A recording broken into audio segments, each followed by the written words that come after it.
What's up, everybody? Welcome back for another episode of Backyard Country Living. Appreciate you joining me.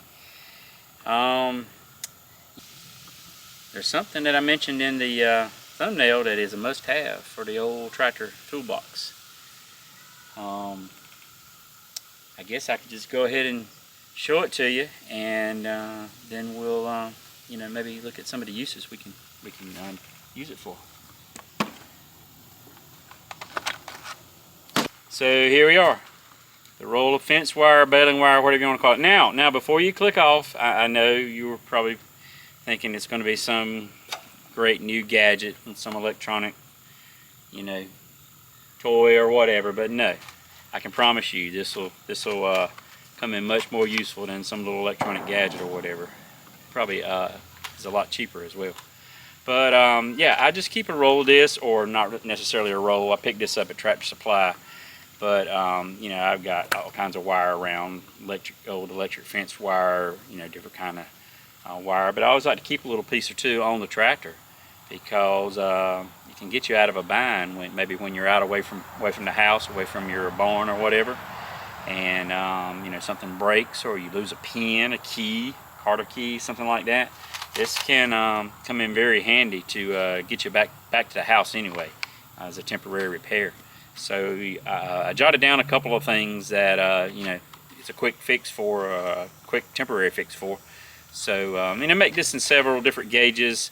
This is 17 gauge, which is kind of small, but it's galvanized, so it's pretty rust resistant. But you can get it in multiple different gauges. But I got this small because if you were to lose some of those little keys or pins or whatever, it would fit in the hole or whatever. And now, there again, you might have to double or triple this up to get it to hold till you get back to your shop or whatever. But let's take a look at a few things that I thought it could get you by in a quick fix. All right, first thing right here. Let's say you were to lose one of your little lynch pins right there, on the 3-point arms, and I have had that happen. Brush hogging and some of that thick, 1 inch or so woody stuff would pop up and snap that clip, especially on your implement if this arm here, or the pin rather, is turned a little bit toward the front or whatever. A stick can grab that clip, and so I have lost those before. Of course, you should always have some spare pins on the tractor, but if for some reason you didn't, you could take a piece of that wire and run through there, maybe double it, triple it, whatever, just enough to get you, like I say, I wouldn't advise running it like that long, but to get you back home or whatever till you got a piece of whatever.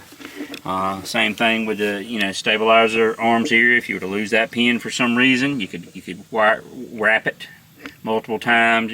There's pins and clips all over this thing. You could probably, even if you lost this, of course, if you lost this pin here on your bolt for your top link, you could easily put a piece in there. I'm saying that even if you lost this pin, you would have to wrap it multiple times. But there again, depending on the weight of the implement, it would get you back to the house. So you wouldn't have to call somebody or walk or unhook the implement and drive home and then come back and get it. You can see on the inside of those arms, you got several little Carter keys there that it would come in handy for. There's just dozens of things that you could use it for if you lost them, especially underneath. There's all kinds of clips and pins for the brake lines, and you can see right there's one that over time something could hit it and knock it out. That's the rod going to the brakes. You could have a hose clamp or whatever that could fall loose or break. You could wire it back up with that. Let's see, I got some other things I've jotted down here. And you can pick that wire up at Lowe's, Home Depot, Tractor Supply, pretty much any agri supply. You can order it on Amazon or whatever. You could have something, your hood latch. Maybe something breaks on that and it wants to fly up or pop up. You could temporarily wire it, get it back down to able to get the parts you need to repair it.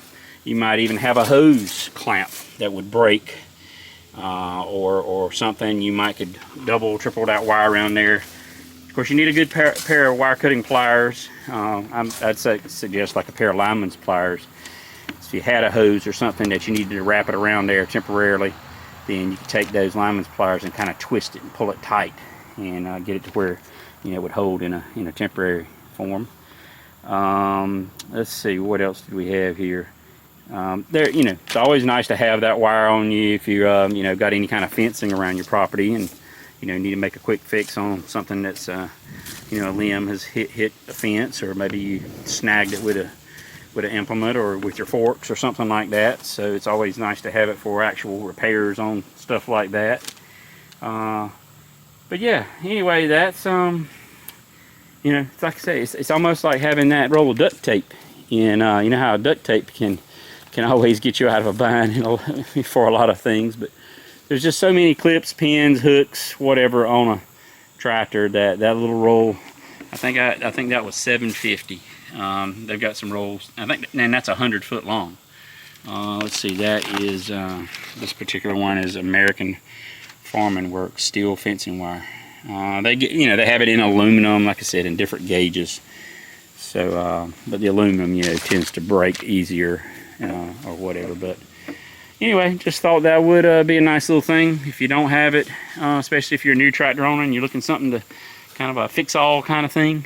Keep it, even if you you know, just have some scrap wire laying around, roll it up in a little ball, stick it in your toolbox. You never know when it may get you out of a bind. All right, thank you again for joining me. I appreciate it a lot. Hit that like and subscribe, and we'll catch you on the next one.